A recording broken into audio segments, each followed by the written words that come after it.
Hi, I'm Tabby and welcome back to my YouTube channel where I post videos about books. I hope you're having a good day. I'm having a really good day. Yesterday I threw a very successful surprise party for my friend. She had no idea, so I'm still riding that high. The last video that I posted was about cozy fantasy books and I was explaining that it's not really my go-to subgenre of fantasy. It did occur to me that it was quite a weird first choice of fantasy video. So in this video I'm going to talk about 3 of my absolute favourite fantasy books. Fantasy is a genre that I think is misunderstood or misrepresented. You read fantasy if you're weird and nerdy and you never go outside and you just want to hole away in these imaginary worlds and nerd out over the different creatures and the magic systems. Sometimes I do want to just hole away and nerd out over the different creatures and the magic systems, and that's fine, but if you're the biggest party girl in the world, I think you can still enjoy a fantasy book every now and again. So the 3 fantasy books that I want to talk about I think are Hall of Fame fantasy books. I put not Acotar in the title. Acotar is A Court of Thorns and Roses by Sarah J Maas. I put that in the title partly as ragebait.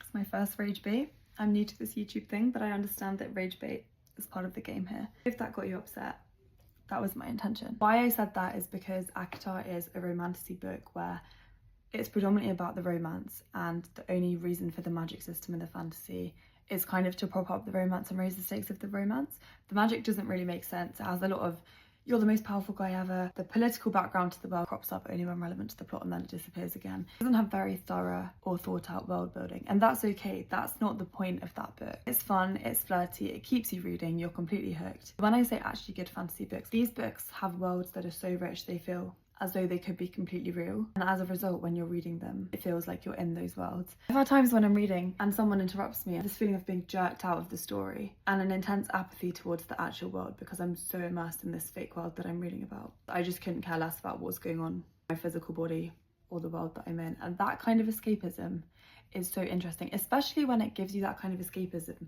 but actually manages to shoehorn in real issues. For example, an important take on feminism. I have 3 fantasy books that I want to discuss today. I know that's not very many, but they're pretty chunky, and to do them justice I do think I need to give a bit of context and a bit more overview than I would with a normal book. So the first fantasy book that I want to recommend is The Priory of the Orange Tree by Samantha Shannon, and this is part of the Roots of Chaos series. This book was published in 2019. I think it's fair to say that it sucked me in a way that no other book has. Basically, 1,000 years before the events that go on in this book, there was this evil fire-breathing worm spelt like this, which is a dragon. It's known as the Nameless One. This evil dragon, which we're going to call a worm, it was spreading chaos over the world. It was obviously setting fire to loads of stuff, but it also made this draconic plague which got people really ill, and the only way to keep the Nameless One at bay was daily human sacrifices. There's this region in the world called Lasia. I think that region's sacrifice process was luck of the draw. Katniss Everdeen, you know, Effie spins the ball, who gets pulled out. And one day the princess of Lasia, Clearland, got picked out and she was chosen for sacrifice. This is a map of the world, and Lasia is down here in the south.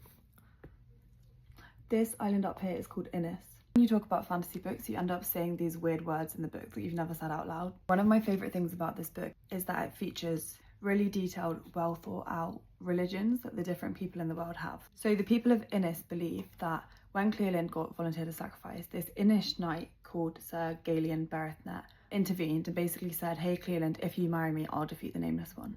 Sir Galion then defeats the Nameless One with his sword, marries Clearland, and then after this the dragon went dormant. So this religion basically says that the Berethnet bloodline is what's binding the Nameless One and keeping him at bay. So that's what's going on in Innis, and then we have some different parts of the world down here who also follow this religion. Then over the sea we have the eastern regions. So while the people on the western side of the ocean hate dragons, they call them evil worms, they're fire breathing, it's a key cornerstone to their religion that the dragon needs to stay the hell away from them. The people in the west worship dragons and they think that dragons are majestic, and they have these people who are trained dragon riders. The people in the east think that the people in the west are horrendous and horrible because they kill dragons and they besmirch the good name of dragons, and the people in the west think that the people in the east are weird monster worshippers. This is a multiple POV fantasy book. So one of the characters in the western side of the ocean is Ede, who comes from the south, and she is the chambermaid to the Queen of Innis. So Sabran is the descendant of Galion Berethnet, and so she's a really key figure to the people of that religion because she's keeping the Nameless One at bay.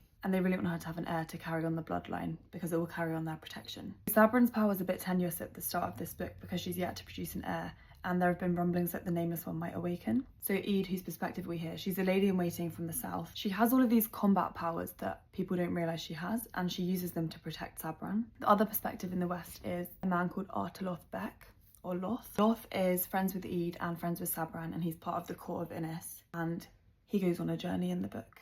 A physical, geographical journey, not an emotional one, although obviously that too.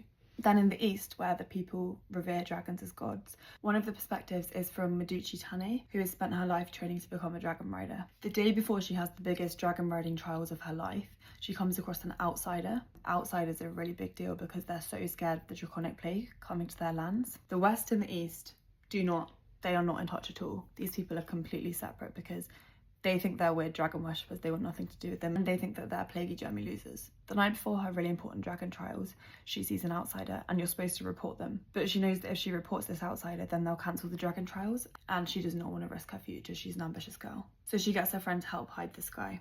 Because Tane doesn't want to put her career on the line for this random outsider, who probably doesn't but might have the plague, she gets her friend to help, and her friend hides the outsider with this guy called Nicholas. So the other perspective is from Nicholas. Nicholas is an old man who grew up in the West and was banished to part of the East by Queen Sabran. He's a really interesting perspective because he was raised on the cultures of the West, but he now lives in the East. And it's really rare that someone will go across like that. He's not really allowed to go to a lot of places in the East. He kind of has to stay in the specific islands for outsiders. We have these two regions of East and West, and their defining culture emerges from their attitude towards dragons, and also their story about how the Nameless One was defeated. Reading this book made me realise how interesting it is that so many fantasy books, when they do world building, they don't include religion, because religion feels intrinsic to humanity. We don't like not understanding things. We like to put an explanation of how we see the world. We also like to sync up our moral codes. I'm not trying to comment on why religion exists, but I do think that it's clear that religion is something that goes hand in hand with humans. If you go back in history, everywhere you see humans, you see different types of religion. Reading this book,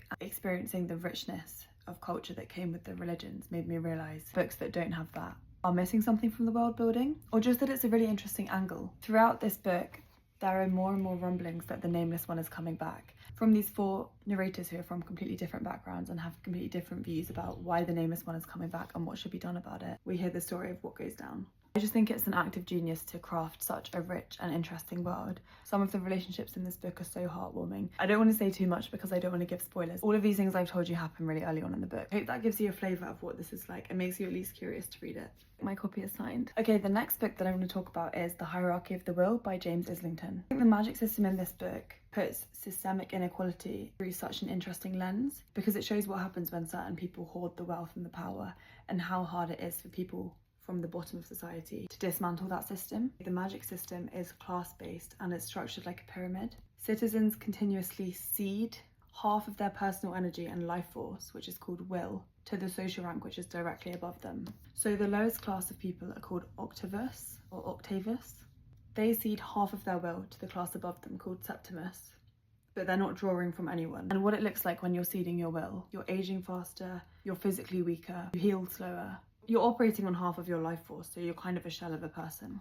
Then the Septimus, they cede to the Sextus and they draw from the Octavus, and it keeps going up and up and up until you get to the Princeps, the ultimate ruling class. The amount of power at the top compared to the amount of power at the bottom is incomparable. Feels like one of those things where it shows this is how many days you'd have to earn £50,000 before you'd have the amount of money of a billionaire.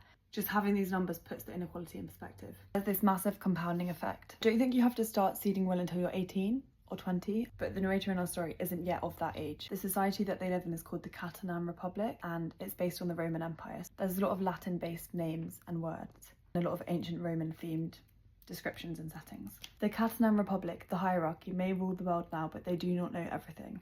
I tell them my name is Viz Telemus. I tell them I was orphaned after a tragic accident 3 years ago and that good fortune alone has led to my acceptance into their most prestigious school. I tell them I belong and they believe me.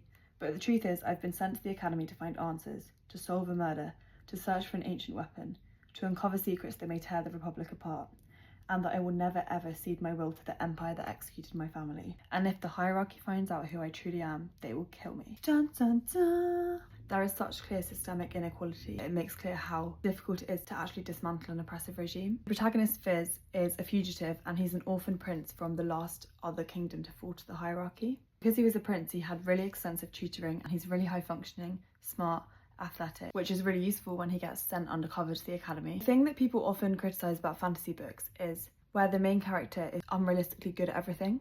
and you just think people aren't like this, but that is kind of explained away because of his background and the fact that he was trained by the best teachers in the land and the best fighting coaches, and he knows all the languages because he had private tutors, which also emphasises how difficult it is to dismantle this oppressive regime, because it's showing us how hard this one guy's finding it, and this one guy had the best training and education available to a person. Because he is potentially unrealistically, but less so than in other books, good at everything, it is so fun to be in Viz's head. The way he strategizes and weaves these stories is so fascinating. He's basically constantly lying, but you still find him likeable. One thing I would say though, this is the first book in the series, and the second book in the series has come out, but the third book hasn't.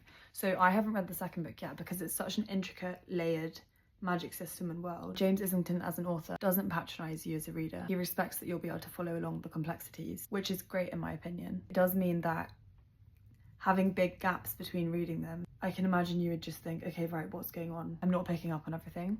So I'm going to wait until all 3 books in the trilogy are out, then I'll reread the first one, and then I'll read the second one and the third one, all in a row. So even though I'm recommending this, it's a postponed recommendation. In the third book, I'm not going to go on about too much because I did speak about this in my non-human narrators video, but it's The Raven Scholar by Antonia Hodgson. After I read Priory and The Hierarchy of the Will, it took me quite a while to find another really good, intelligently crafted fantasy book with a rich other world. There's an animal-based magic system, so when citizens come of age, they choose one of the animal gods or spirits, and then they join that faction of society, and there are different magical powers and character traits which are attributed with which animal god you choose to link yourself to.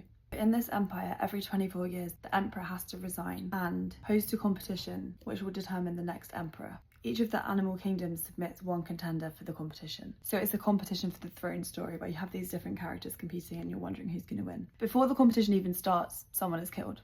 So now we've got a murder mystery inside the competition for the throne. The emperor's brilliant, idiosyncratic high scholar Nima gets put into the competition to replace the murdered candidate. She's trying to survive the competition, but she's also trying to hunt for the killer. She has a love interest. So she's already met him before the start of the book. They were childhood friends and they've got this big drama where they had a massive ethical falling out about something. And it's a genuine ethical dilemma where you can see both sides. It's not a stupid miscommunication that's keeping them apart. They genuinely fell out over quite a difficult issue. I said I can see both sides, but there is a side that I would take.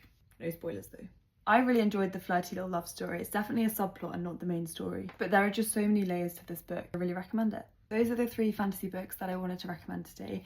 If you have read those books and you have recommendations for other similar books that you think I would like, now that you know what my vibe is, then I am all ears. I genuinely would love to know of another book in this category. Or if you haven't read any of these books, or you tend to avoid fantasy and now you're a bit curious and you decide to read one, then let me know how you find it.